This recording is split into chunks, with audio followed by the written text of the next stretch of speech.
Every Friday night, someone in my family turns into a creature. It's been happening every week ever since I turned 15. After midnight, the first person to come downstairs transforms. It always comes for me.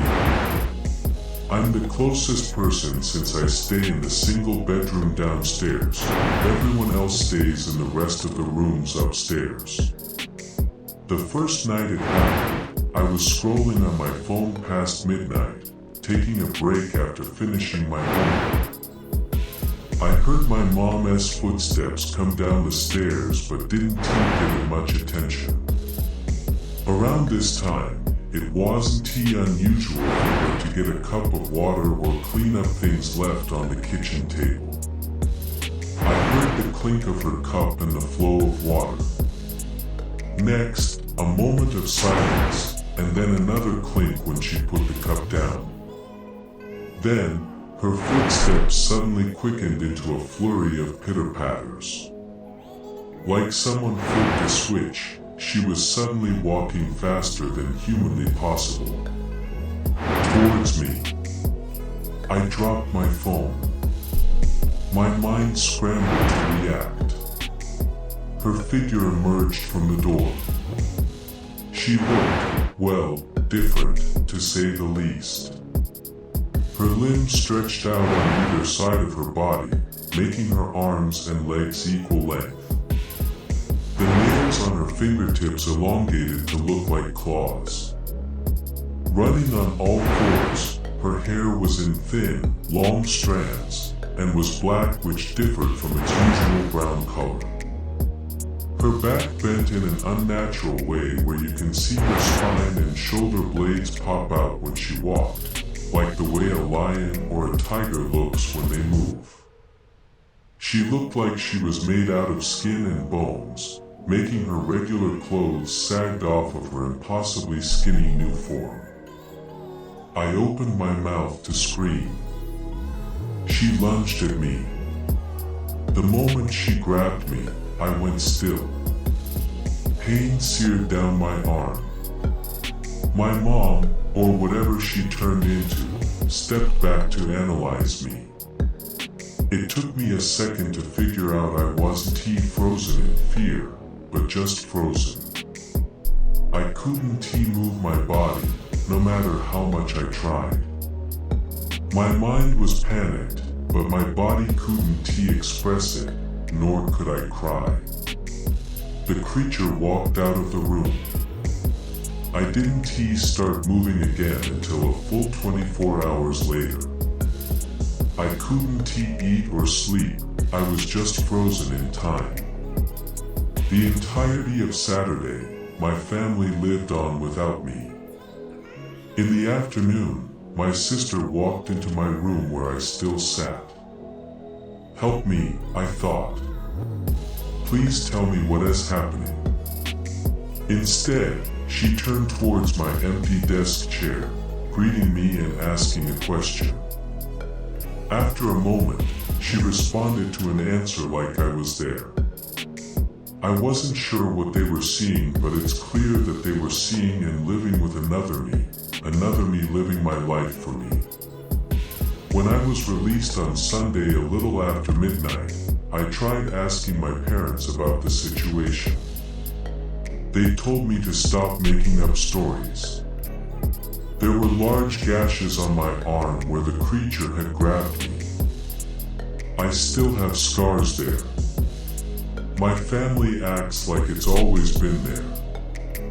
Over the next few days, I stationed myself near my bedroom door every night, listening closely to every little movement after 12. I came to learn that this only happened on Friday nights and anyone in my family could turn into the creature, not just my mom. The solution to this problem was to simply lock the bedroom door when the time came. The creature would screech and scramble on the other side, but it wasn't strong enough to knock the door down. Its hands reached under the doorframe, scratching at the carpeted floor, but it was futile. Over time, it became something of a joke. I would lock the door and listen for the quick footsteps before saying something like "shut up" or "fuck off."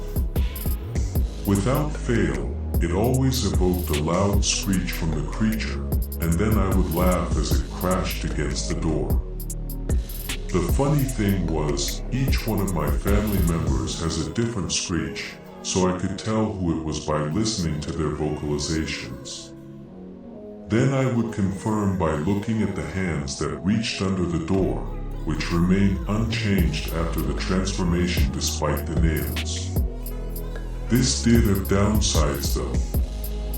If I had to study late into the night or if I was trying to sleep, I would always put in earplugs to try to drown out the relentless banging on the door. I got used to it eventually, but it was difficult to adjust.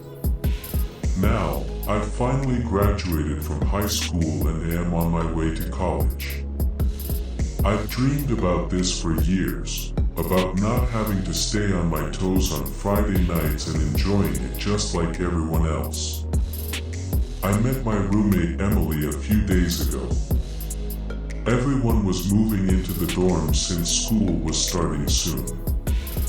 We clicked right away, becoming best friends like we have known each other for years. We spent some time exploring campus and partying together. She was the best roommate I could ever hope for. But everything changed. The day passed like normal. I spent the morning meeting new people in school events and then hanging out with Emily. After nightfall, we went downtown to get dinner and raced each other to the arcade. I haven't had this much fun on the weekends for a long time, too focused on studies to do so. Eventually, I went back to the dorms, Emily close behind me. It was well past midnight. We both prepared for bed.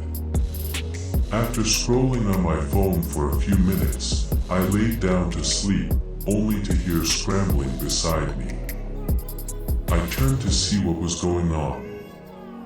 My roommate was stationed in the farthest corner of the room, hands grabbing the walls for stability, looking at me with a terrified expression. "What are you?" I was immediately confused. We had spent the entire day together, and I didn't understand what she was asking me. Then I noticed the long gashes on her arms. Realization stabbed me like a knife. The Emily that I had been with the entire day was not the real Emily. In fact, it was the Emily that was put into my mind. Just like the way my sister saw another me. She had been frozen until now. I didn't mean to make her go through that. I never meant to hurt her. I told her everything. I've already requested a single room under special circumstances. While waiting for the request to be approved, I've been sleeping in the bathroom every Friday night, locking myself away to keep Emily safe. The cold bathroom floor gives me peace.